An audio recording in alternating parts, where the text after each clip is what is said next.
बच्चों, कैसे हैं आप लोग। आशा करती हूँ कि आप सभी अच्छे होंगे। तो बच्चों शुरू करते हैं आज का अध्याय विराम चिन्ह।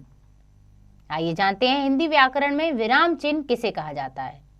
तो बच्चों यहाँ पर दो चित्र हैं। पहले चित्र में लिखा है रुको मत आने दो और दूसरे चित्र में लिखा है रुको मत आने दो, यानी कि रोको मत आने दो और रोको मत आने दो। तो बच्चों उपर्युक्त दोनों वाक्यों में एक जैसे शब्दों का प्रयोग हुआ है, किंतु समान शब्दों के बाद भी दोनों वाक्य के अर्थ भिन्न भिन्न निकल रहे हैं। इन दोनों वाक्यों के अलग अलग अर्थ विराम चिन्ह के कारण ही निकल रहे हैं। भाषा के मौखिक रूप में भाव अनुसार विभिन्न स्थानों पर रुकने की प्रक्रिया विराम कहलाती है तथा रुकने की इस प्रक्रिया को लिखित रूप में प्रकट करने के लिए लगाए जाने वाले चिन्ह विराम चिन्ह कहलाते हैं। विराम का मतलब ही होता है रुकना। तो बच्चों वाक्यों को लिखते समय कुछ स्थानों पर रुकने का संकेत देने वाले चिन्हों को हम विराम चिन्ह कहते हैं। हिंदी में प्रयुक्त होने वाले कुछ प्रमुख विराम चिन्ह निम्नलिखित हैं। जैसे सबसे पहला पूर्ण विराम, दूसरा अल्प विराम, अर्ध विराम, प्रश्नवाचक चिन्ह, विस्मयादि बोधक चिन्ह, योजक चिन्ह, उद्धरण चिन्ह, लाघव चिन्ह, कोष्ठक चिन्ह और निर्देशक चिन्ह। तो बच्चों इन सभी विराम चिन्ह के जो चिन्ह बनाए गए हैं उन्हें एक बार ध्यान से जरूर देखना। आइए पढ़ते हैं सबसे पहले पूर्ण विराम। पूर्ण विराम का मतलब है पूरी तरह रुकना। इसका प्रयोग वाक्य के समाप्त होने पर किया जाता है, जैसे कि मधुर घर जा रहा है और उसके बाद लगाया पूर्ण विराम, यानी वाक्य समाप्त हो गया। मैं भारत का नागरिक हूं और आखिरी में लगाया पूर्ण विराम। दूसरा है अल्प विराम। वाक्य के बीच में बहुत कम समय के लिए रुकने के लिए विराम का प्रयोग किया जाता है, जैसे बेटा मेरे लिए पानी ले आओ, मैं आज आम सेब और केले लेकर आऊंगा। तो यहां पर वाक्य में थोड़ा रुकना पड़ा तो हमने लगाया अल्प विराम। आगे है अर्ध विराम। वाक्य में अल्प विराम की अपेक्षा कुछ ज्यादा देर रुकने के लिए अर्ध विराम का प्रयोग किया जाता है, जैसे कि कल मैं दिल्ली जाऊंगा, वहां से मुंबई जाऊंगा। तो हम थोड़े ज्यादा देर के लिए रुके। रात्रि के समय बादल गरज रहे थे, बिजली चमक रही थी और वर्षा हो रही थी। तो यहां पर हमने प्रयोग किया अर्ध विराम का। अगला है प्रश्नवाचक चिन्ह, यानी प्रश्न पूछना। तो वाक्य में प्रश्न का बोध कराने के लिए वाक्य के अंत में प्रश्नवाचक चिन्ह लगाया जाता है, जैसे आप कहाँ जा रहे हैं, क्या मैं अंदर आ सकता हूं। तो यहां पर हमने लगाया प्रश्नवाचक चिन्ह। आगे है विस्मयादि बोधक चिन्ह। विस्मयादि बोधक चिन्ह का प्रयोग हर्ष, शौक, घृणा, आश्चर्य, खुशी, दुख आदि के भावों को प्रकट करने वाले शब्दों के अंत में लगाया जाता है, जैसे कि अरे यहाँ पर चाय गिर गई, वाह कितना स्वादिष्ट भोजन है। योजक चिन्ह।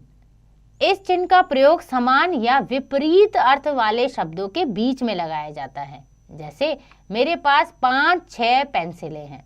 तो 5 और 6 के बीच में हमने लगाया योजक चिन्ह। रवि का भाई तिनके सा पतला है। आगे है उद्धरण चिन्ह। इन चिन्ह का प्रयोग किसी कथन या परिभाषा को मूल रूप में उद्धृत करने के लिए किया जाता है। उद्धरण चिन्ह दो प्रकार के होते हैं, एक होता है इकहरा उद्धरण चिन्ह और दूसरा दोहरा उद्धरण चिन्ह। इकहरा उद्धरण चिन्ह मतलब कि हम किसी भी कथन को मूल रूप से अलग करते हैं, जैसे किसी विशेष व्यक्ति, लेख, पुस्तक के शीर्षक या किसी लेखक अथवा कवि के उपनाम में एक हरा उद्धरण चिन्ह प्रयोग किया जाता है, जैसे मधुशाला हरिवंश राय बच्चन जी द्वारा रचित कविता है। सूर्यकांत त्रिपाठी निराला हिंदी के महाकवि थे।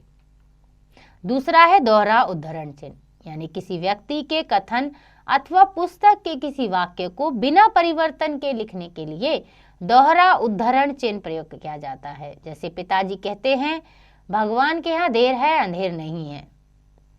लाल बहादुर शास्त्री जी का नारा था जय जवान जय किसान। तो यहाँ पर हमने उद्धरण चिन्ह लगाया दोहरा उद्धरण 2 बार।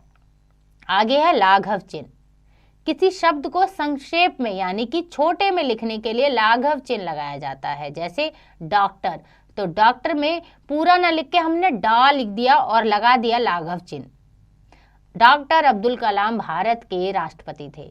ऐसे ही पंडित जवाहरलाल नेहरू देश के प्रथम प्रधानमंत्री थे। आगे है कोष्ठक चिन्ह। वाक्य में प्रयुक्त कठिन शब्दों के अर्थ या विकल्प बताने के लिए कोष्ठक का प्रयोग किया जाता है। इसे हम ब्रैकेट भी कहते हैं, जैसे 1, 2, 3, 4, 5, क, ख, ग, घ, ण। जड़ का विपरीत उल्टा चेतन होता है, यानी कि इन सभी में हमने कोष्ठक लगाया।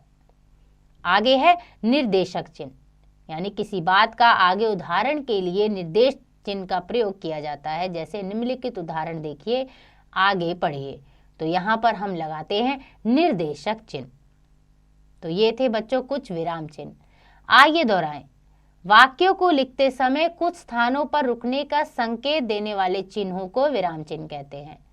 हिंदी भाषा में प्रयोग होने वाले विराम चिन्ह है पूर्ण विराम, अल्प विराम, अर्ध विराम, प्रश्नवाचक चिन्ह, विस्मयादि बोधक चिन्ह, योजक चिन्ह, उद्धरण चिन्ह, लाघव चिन्ह, कोष्ठक तथा निर्देशक चिन्ह। पूर्ण विराम का प्रयोग वाक्य के अंत में किया जाता है।